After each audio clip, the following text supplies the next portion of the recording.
of 25 such incidents or activities of the armed forces which are very lesser known or almost unknown to the general public. And through these stories, my effort has been to inform our population about our armed forces and bring the armed forces and our citizens closer to each other. So what do you expect from the readers? Yes, so as I just mentioned, that once they read this book, it is a very easy book to read. It is 25 self-contained chapters.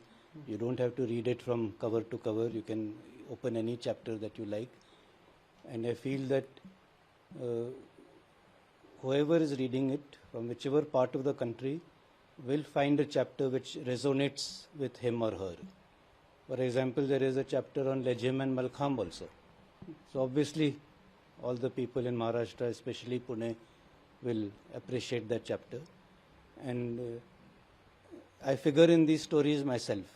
So when I'm writing about the chapter on Lejim, I also write that I used to do Lejim when I was in school.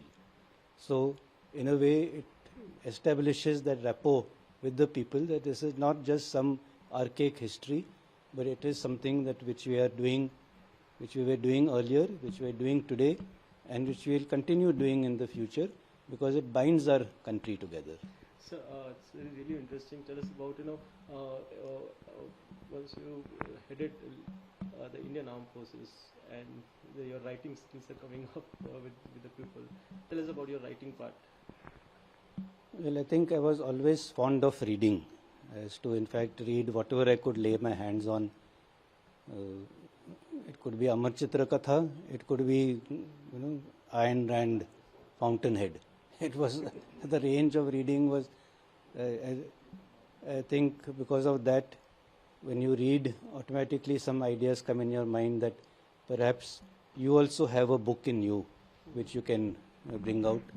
And that is what was the reason for the first book. I said, let me not just restrict myself to official or military writing. And that's why my first book, which was The Cantonment Conspiracy, was a murder mystery, a total fiction. Of course, set in an army background, but it's a murder mystery. It was not an official kind of book that military modernization or on geopolitics. It was meant to explore new avenues. I always say that you must challenge yourself. So I thought, let me challenge myself by seeing whether I can move out of my comfort zone of this government kind of writing. And I think I will not say succeeded, but done fairly well. The first book, and now the second one, which is non-fiction, but it is a humorous book. It is not a serious book which will be studied in colleges or which will be quoted in thesis or anything like that. It is something which you can enjoy, discuss with friends, have a good laugh, and that is the aim. That all reading need not be serious. Are your future projects any? Yes, the sequel to The Cantonment Conspiracy is in the works. Sequel in the sense that the main characters of that book, who are Lieutenants Renuka and Rohit, the hero and heroine, those two will remain the same, but of course the mystery will go to a new place. Okay. You can't keep having murders all the time, so the mystery will be different, and I aim to set each of my books in a different part of the country. So the first book was in a military garrison in UP. The second book is in the east.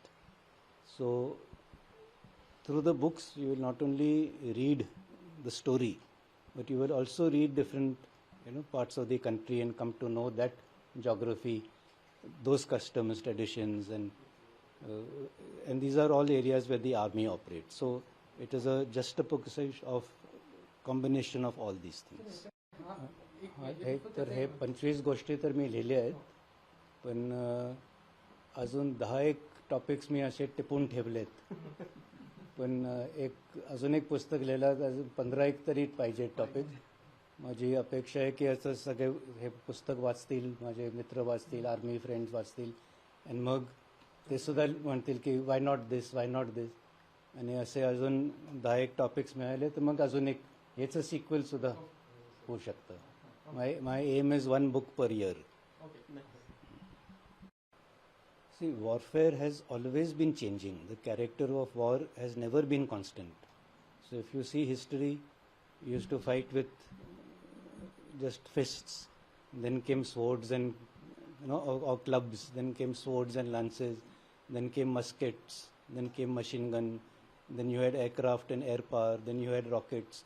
So the thing has always been changing, and militaries have always adapted to that change. And we have in fact been always at the forefront of absorbing these new technologies.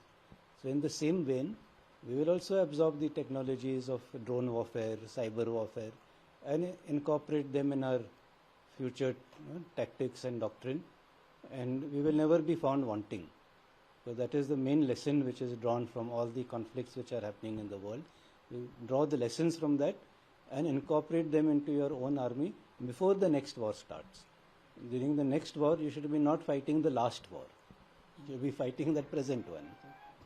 Sir, what advice you would like to give to Gen Z who aspire to join the armed forces? And the current things which your view on Gen Zs, you've seen the recent. I said, I think I answered that question partly during the interaction, that each generation is different. In our generation, for example, you bought a car and lived with that car throughout your life. That is no longer the philosophy now. Now you change cars every 5 years. Does that mean you're a bad person? No, but that is the way things have evolved. Similarly, the new generation also has their own way of looking at various things, which may not always be in line with your thinking, but that doesn't make them wrong. So you have to understand what makes them tick and harness those energies, because they don't want harm to befall the country. They also think that what they're doing is for the betterment, for the good. So let's understand them rather than just टोकोइंग them. टोकना बहुत आसान होता है, किसी को समझना और अगर कोई गलती कर रहा है तो उसको सुधारना, वो हमारे ही बच्चे हैं, और हमारे बच्चे के दिमाग में अगर कोई कीड़ा है तो वो कीड़ा निकालना भी हमारा ही काम है, नहीं तो हम बुजुर्ग किस बात के.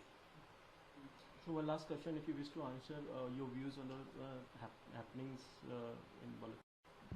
I think I again mentioned in the interaction that India's policy has always been not to interfere in the internal affairs of any country. Just as we don't like anybody interfering in our affairs, we should not interfere or comment on what is happening on somebody else. That is their lookout. I'm sure they will deal with it in a manner which is beneficial to everyone.